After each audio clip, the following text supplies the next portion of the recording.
Hello guys, good morning, જય માતાજી। સ્વાગત છે આજના આપણા નવા વ્લોગમાં। તો ગાઈસ આજે ઉઠવામાં થોડું મોડું થઈ ગયું। 8:30 વાગે આપણે ઉઠ્યા છીએ, બ્રશ કરીને બેઠા છીએ। ચા બા પીવાની હજી બાકી છે, તો ચા બા પીવી પડે। આનું મગજ થોડું કંઈક કોમાલ છે નહીં, જોઈ લઈએ બધા શું કરે છે। દક્ષામાં બેસી જશે, મમ્મી બેસી ગયા તો ચા તૈયાર છે મૂકી છે। યુગવીને મમ્મી દહીંનું કરવા બેસી ગયા હતા। ગુડ મોર્નિંગ, જય માતાજી। યુગવીર ગુડ મોર્નિંગ બેટા। ચા પી છે કે હાય કે હાય? એ બગડ્યું પપ્પા ચા પી। ચા બા પી લઈએ કઈ। આમ તો જવું તો ખેતરમાં મગન શેગો એમાં।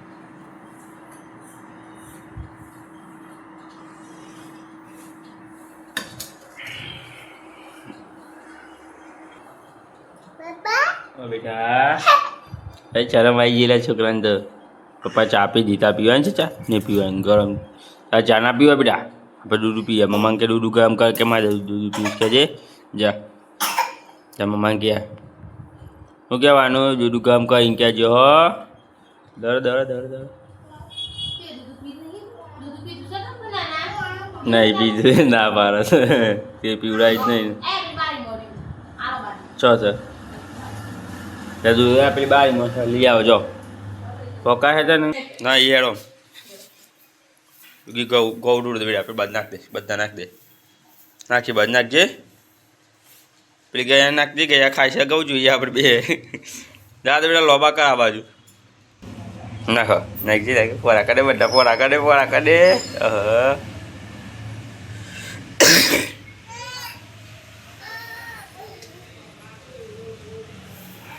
કારીગર બન જાય આમ ચક્કી ચાલુ કરી દે ભાઈ। તું કરી દેજે ચક્કી ચાલુ કરી દે બેટા। એમની મેં ડાયરેક્ટ મોય નાખીને દળી નાખજે બેટા। મમ્મા આ બાજુ સાફ કરે, તું ચક્કીમાં નાખીને દળી જ નાખ।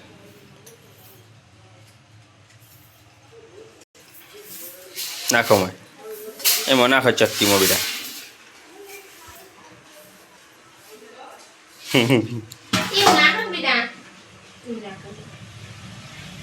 યુગી તો ગૌ નાખે, સ્વાગત કરે કરજે બેટા।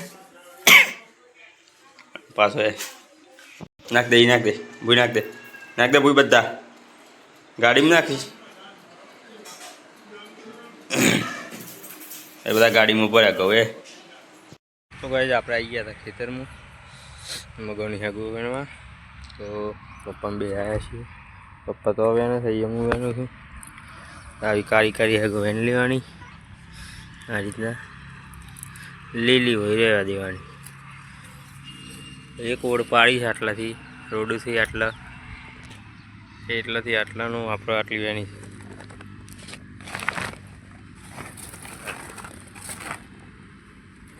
પાકી વેણ લેવાની, લીલી રહેવા દેવાની।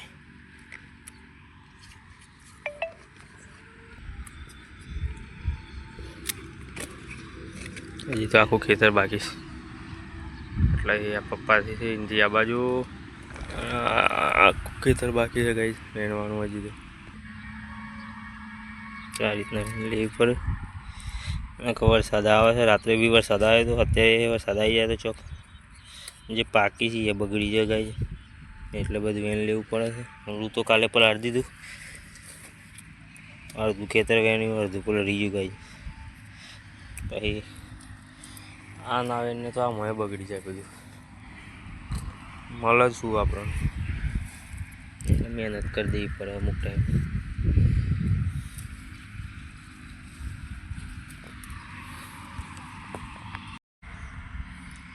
આ બાજુમાં ફળીઓ છે ગાઈસ, આ બાજુ આજુબાજુમાં ફળીઓ વચ્ચે આપણે મગવાયા હતા, કારણ કે મગફળી થોડી આછી પડી હતી તો આપણે મગવાઈ દીધા હતા।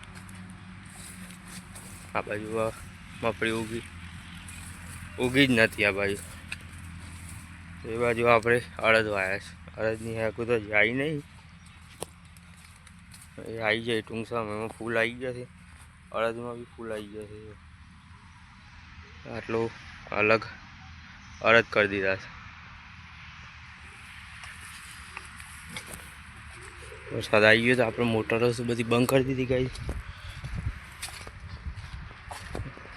પાણી પીવા જવું છે. આજે મોટર બંધ હતી તો કૂવામાં પાણી છેક વધારે ધરાઈ ગયું છે. કબૂતર ઉડ્યું છે અંદર.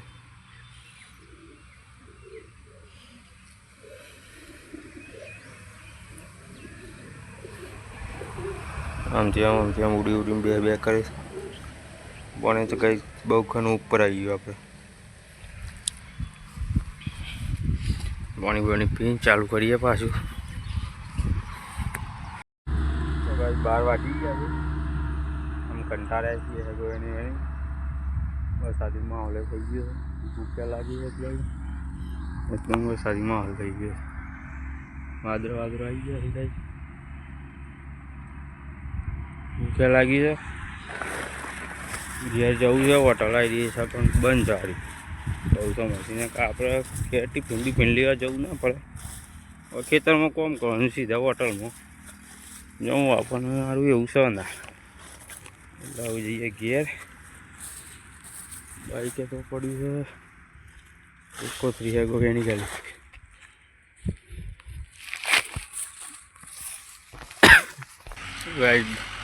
હિચકા આવ્યા હતા. લોકો કાઢી ગયા. હોટલ બંધ થઈ ગઈ. લપસોની એકલી રહી છે. અહીંયા હતા હિચકા. બાજુ મંડપ વાળો છે. દરવણીના ભાઈ છે મંડપ વાળા. હોટલ હતી પણ બંધ થઈ ગઈ. એ બધા મજૂર એવા આવ્યા છે. મફળી કામ ને બધું કરવા આવેલા મજૂર અહીંયા હોટલમાં હોય છે. મતલબ બહાર અંદર ચોપાની અંદર હોય. એક કોથરી આટલી હગો વેણી કાઢી આપણે 2 જણાથી. મારા કરતા પપ્પાએ વધારે વેણી. આપણા પહેલાં આવ્યા હતા 2 જણા થઈને આટલી તો વેણી કાઢી. કટ્ટું વરસાદ આવી ગયો. કાંઈ ચાલુ થઈ ગયો વરસાદ. અંદાજ પડીને પડાવી દે ગાય. વરસાદ ચાલુ થઈ ગયો છે.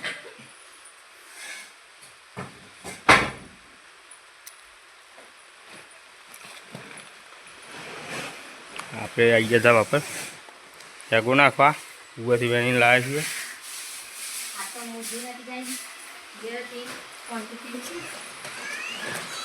યુગીની મમ્મીને જોર આવતું હતું ઘેર હતી. જાગો નાખી દીધી બધી. ગાય ઉપર હૂકી નાખી ખાટલામાં. જાગો તો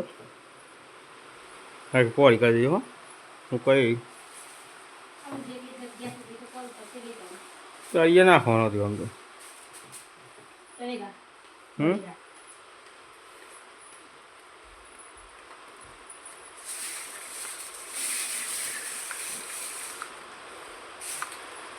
પકડી હાથ ધો. અરે યાર પકડ. વરસાદ આવે ને બેટા. વરસાદ આવે. પેલો વેલો શેવરો મોટો થઈ ગયો. જે કીધું આપણને ખવડાવી નહીં. અને એ પાછા વાળા કાઢી નાખ્યો કે વેલો એમાં આપણે કાઢી નાખવો પડે. ના કઈ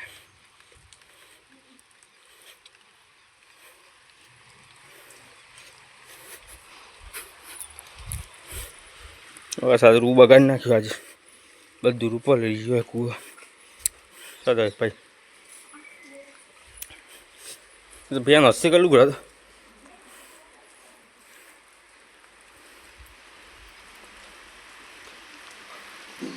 લઈ લે ફટાફટ. એ કોથળીઓ લેવાય એ શું કઈ હે પડી જાય કરવાની ના પડે. કોથળી શી વાત કરે લુગડો પાસે કોથળી ના પડે.